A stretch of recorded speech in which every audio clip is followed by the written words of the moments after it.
প্রিয় স্টুডেন্টরা, এখানে কি আছে আমরা জানি রুট 3 রুট কত 7 স্কয়ার রুট 3 বাই নিচে কত আছে 7 রুট ওভার বাই কি রুট নিচে কি আছে 7 7 উপরে কি আছে রুট। আমরা রুট একটা মান আছে রুটের, তাহলে 1 বাই কত 2। যদি আমরা রুটের স্থলে 3 দেই তাহলে কি হবে 1 বাই কত হবে 3। যদি রুটের স্থলে আমরা 5 দেই তাহলে কি হবে 1 বাই 5।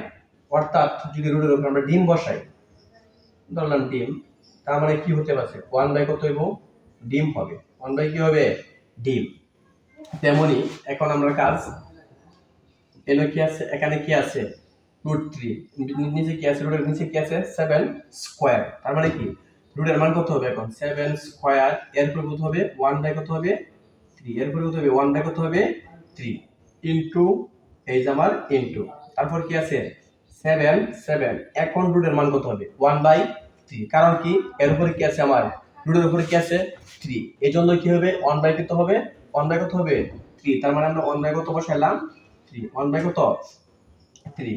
এবং নিচে কি আছে রুট ওভার 7, তার মানে 7 এর উপর কি হবে 1 বাই 2, কারণ রুটের মান হলো কত 1 বাই 2, রুটের উপরে কোনো কিছুই নাই, তার মানে কি 1 বাই 2। এখন 7 বাই বাই, এখন 7 7 আমরা এর গুণ হয় 2 কে 2, নিচে কত আছে 3 ইনটু ইনটু তারপর কি আছে 7 7 এর উপর কত আছে 1 বাই কত আছে 3, আর নিচে কি আছে 7 এর উপর কি আছে হাফ, কি আছে হাফ। এখন আমরা দুইটা 7 এর থেকে করা 7 নেই, দুইটা 7 থেকে করা 7 নেই, একটা 7 নেই।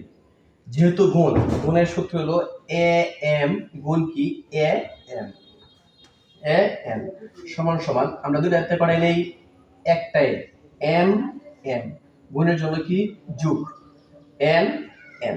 তেমনি দুইটা 7 থেকে করা 7 নেই আমরা একটা 7, এর উপরে কি আছে 2 বাই 3, গুণের জন্য কি হবে যোগ, এটা আমাদের সূত্রের মধ্যে যোগ আছে। আর n বলতে কি বোঝায় আমরা এখানে m ধরি 2 বাই 3 রে, আর 1 বাই 3 ধরি কি n। তাহলে কি হয় এই যে দুইটা 7 একটা করা 7 একটা 7, m এর মান কত ধরি আমরা 2 বাই 3, এই যে 2 বাই 3 বাদে কি যোগ, গুণের জন্য কি যোগ, n এর মান কি 1 বাই 3, 1 বাই কি হচ্ছে 1 বাই 3। নিচে কি আছে 7 এর উপর কি আছে হাফ। এখন আরেকটা বিষয়, দুইটা a বাই a এর মান m, এর মান কত m, সরি। এখন বিষয় হলো এটা আমরা ধরি a, এটাও ধরি কি a, এই যে পুরোটা মান আছে আমার কি আছে 3 বাই 2 1 বাই 3 আছে পুরোটা মান, এই পুরোটা মানে কি আমরা ধরি m, আর এই হাফ করে ধরি কি n। এখন হচ্ছে দুইটা একটা করে আমরা একটা nm, এই ভাগটাকে কি হয় বিয়োগ হয়। আমরা জানি যোগ থাকলে কি হয় গুণ, এবং ভাগটাকে কি হবো বিয়োগ। এখন দুইটা m এর থেকে m m, দুইটা একটা করে একটা m, ভাগের জন্য কি মাইনাস, m মাইনাস কত হচ্ছে m। এখন তেমনি আমরা দুইটা 7 একটা করে 7 দেব, একটা 7 কটা 7 নেব একটা, m বলতে আমরা কি বুঝলাম প্রথমে m বলতে বুঝলাম ওই পুরোটা মানটা কি বুঝলাম আমরা m ধরছিলাম, m কি 2 বাই 3 যোগ 1 বাই কত 3। এই ভাগের জন্য কি হবো এই যে মাইনাস, আর নিচে কি ছিল 1 বাই 2, এর মান দিলাম কি আমরা n দিলাম n, এই যে n 1 বাই কত 2। এখন আমরা লসাগু করি, কি করি লসাগু করলে কি হয় 7 7, এর লসাগু করলে কত হবে আমার 6, লসাগু করলে কত হবে 6। আমরা যদি 6 এর সাথে 2 ভাগ করি, 6 এর সাথে যদি 3 ভাগ করি কত হয় 2, কত হয় 2 হয়। আবার 2 এর সাথে 2 গুণ করলে 2 কত 4, প্লাস প্লাস এটা ভাগ করলে কত হবে 2, ভাগ করলে 6 এর সাথে 3 ভাগ করলে কত হবে 2, 2 এর যদি গুণ করলে উপরের সাথে 2 কে 2, এর ফলে কি চিহ্ন আছে আমরা মাইনাস চিহ্ন, তাহলে আমরা কি দেব এখানে মাইনাস চিহ্ন দেব। এখন যদি আমরা 6 এর সাথে 2 ভাগ করি কত হবে 3, 3 এর লগে গুণ করলে 3 কে 3 কত হইতেছে 3 কে 3